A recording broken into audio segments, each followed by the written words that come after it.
Hey guys, welcome back to the channel. In today's video, we will be creating relationships and adding permission for our learning management system. So in the previous video, we created these tables, and now we will make the relationship. So let's start with the course table. First, we go to the modify section. Here we will add the foreign key. A foreign key is basically a reference to a key in another table. Its purpose is to create relation between tables. To add the foreign key, we will first put the reference table's name. After that, we select the columns. First, from the table we have selected, we take the teacher underscore ID. Then from the user table, we select the ID column. The update violation and delete violation are checked to tell what should happen if the ID from the reference table is changed, or if the whole record is deleted, then how should this table or this column deal with it. I choose Cascade, that if the ID is updated, then change it in this table as well. Or if the record, in this case the user/teacher, is removed, then remove the course they are related to. In the Relationship tab, click on Add Relationship. Here we select the reference table. This is similar to what we did while creating the foreign key. Then we will select the teacher underscore ID column for source and ID column for reference. And after that is done, we click on Create Relationship, but make sure to name the relationship. I'll just call it Teacher. Once this is done, we have successfully created our first relationship. Let's go to the Browse section to see it. You can see all the columns, and on the left we have the teacher relationship. Now, let's go to the assessment table to create its relationship. Here you can see all the columns we created in the previous video. We will be using the course underscore ID and teacher underscore ID for the foreign key.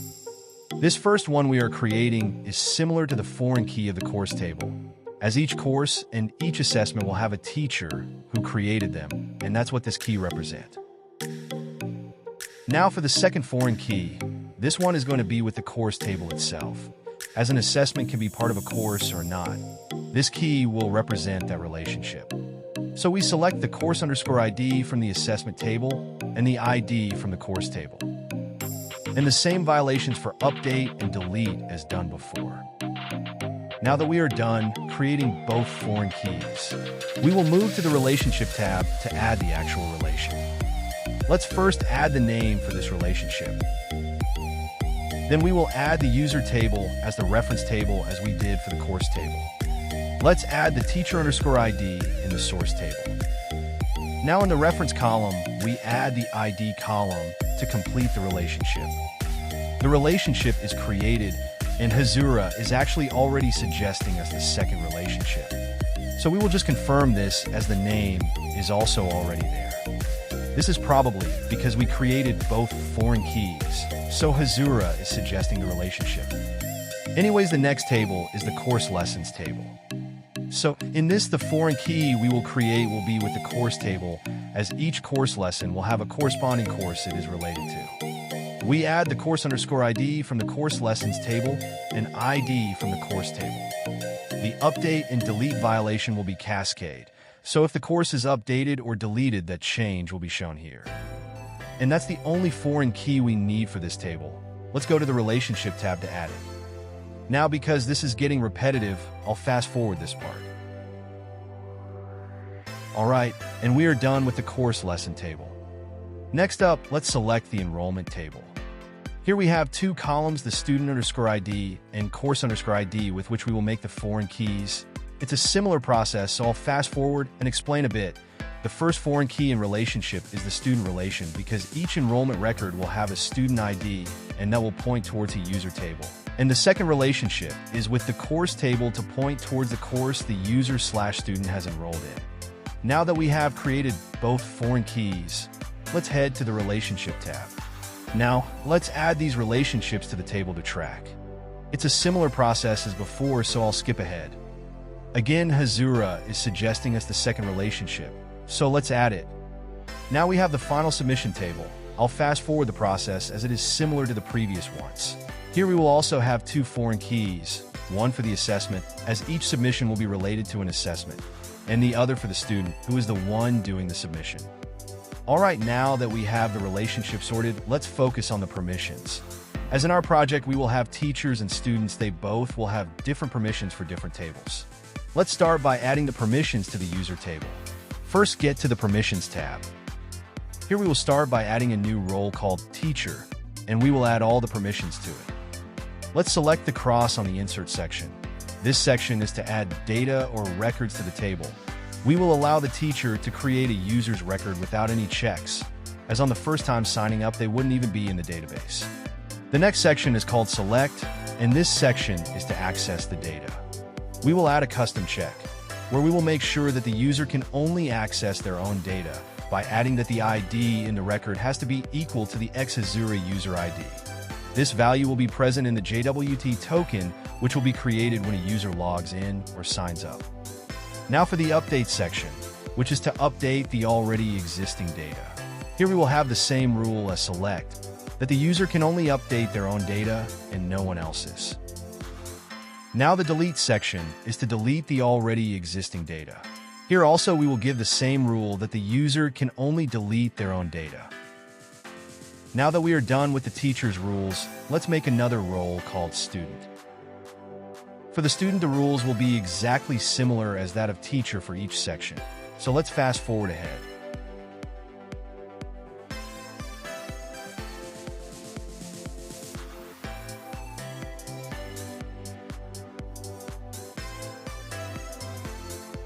Now that we are done with the user table, the other tables will have different rules for teacher and students. In the course table, we will start with the teacher role in the Insert section, as teachers are allowed to create courses. In here, we will do a custom check where we will use the exist operator to make sure that the teacher exists in the database as a user by specifying that in the user table, the Xhazura user ID is equal to the ID. And only then the teacher can create a course. Basically, they just have to have an account.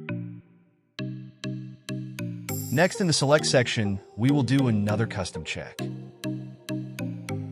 Actually, we can just use the same check from the Insert, as the course table doesn't have any data which has to be hidden from anyone. And we just select all the columns because they all can be accessed. Now in the Update section, the check can't be the same, as we can't allow any teacher to change any random course. So we check that the teacher_ID from the course is equal to the Xhazura user ID. Basically, that only the teacher who created the course can update it. And we toggle all the columns, as the teacher who created the course can update any property in the course. Now for the Delete section. The Delete section will have the same check as Update. We make sure that only the teacher who created the course can delete it. Now a student isn't allowed to create courses, so we'll leave Insert as it is.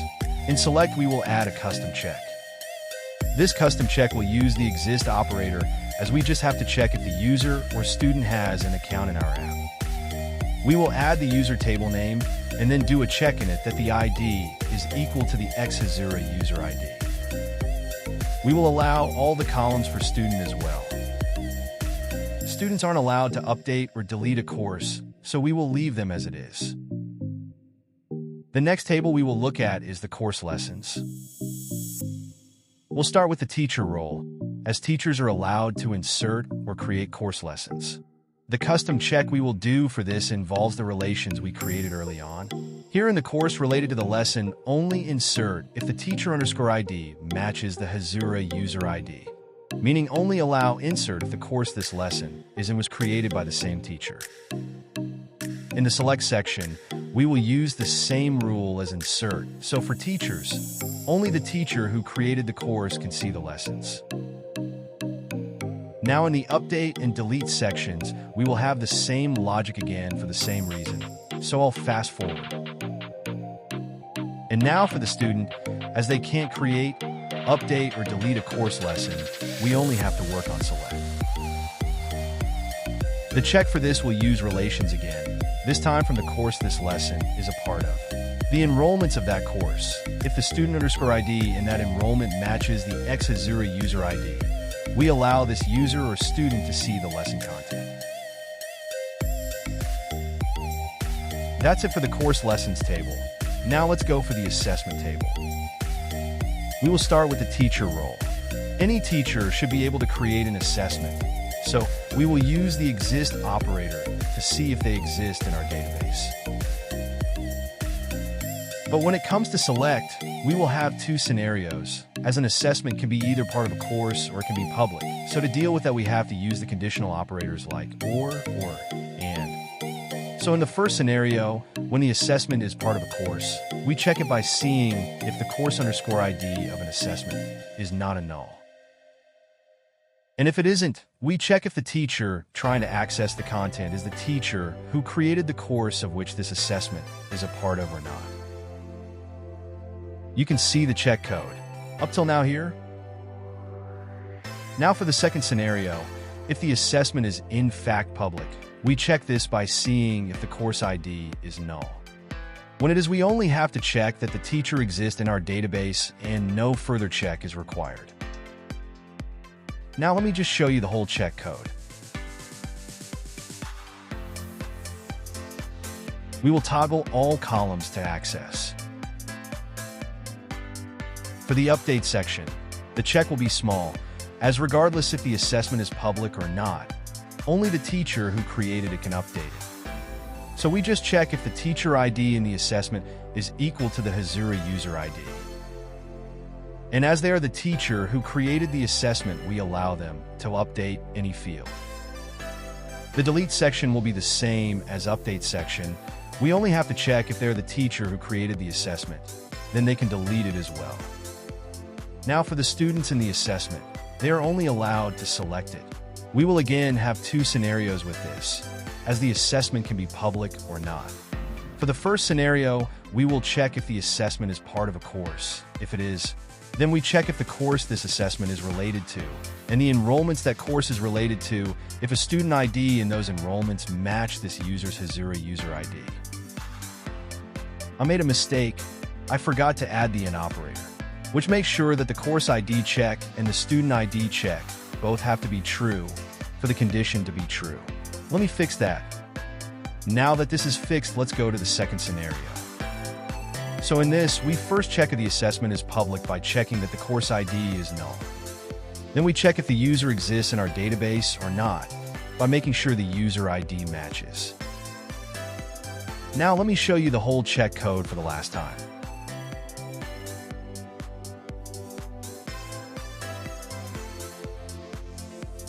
So we're done with this table now. Let's go to the enrollment table. Now an enrollment wouldn't be created by the teacher, so we will skip the insert section. In select, we will do a check to only allow a teacher to see enrollments of the courses they have created. And we do this by checking that the teacher ID in the course related to the enrollment matches the Hazuri user ID, and then we allow them to see all the columns. And that's all for the teacher role, as teachers are not allowed to update or delete the enrollments of the students. Now the students are allowed to create enrollments. This will happen when they join a course. So the check for it is just that they have to exist in the database, as the paid and unpaid logic will happen separate from this. The select logic is simple. We allow the student to access only their own enrollments, which we do by checking that the student ID in the enrollments match the Hazuri user ID. Now there isn't anything for a student to update in the enrollment, so we will skip it for now. And the delete logic will be the same as select, so that the student can only delete the enrollment data about them. Finally, we are on to the last table, the submissions table. And again, in this, the teacher aren't allowed to insert, so we start with the select section. Here the logic is that teacher can only see the submissions of the assessment which was created by them, and we check it by matching the teacher ID in the assessment related to the submission.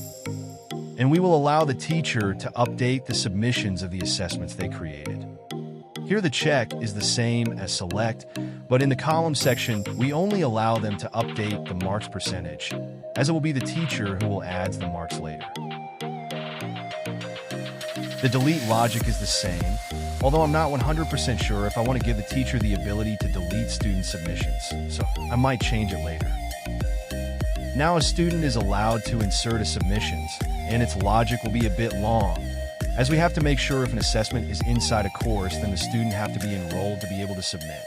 So in the first scenario, We check if the course ID inside the assessment this submission is related to is not null. And if it is not, then we make sure that the student has to be enrolled in that course in which the assessment is in. Now for the second scenario, we check if the course ID inside the assessment is null, then the assessment is public. So afterwards, we just check if the student exists in the database or not. Let me show you the full check again. We toggle all the columns for this. Now the select logic will be a lot smaller. So we check if the student ID in the submissions matches the Hazura user ID. Then we toggle all the columns and move on to the next section. In the update section, the check logic is the same as select. But we only allow the student to update the submission itself. We can't let them update the marks percentage or the submission date. For delete, the check will be the same as select and update, so we only allow the student to delete their own submissions. And that's it for this video. Thank you guys for watching. For the next part, we will start working on the user authentication. I'll see you then.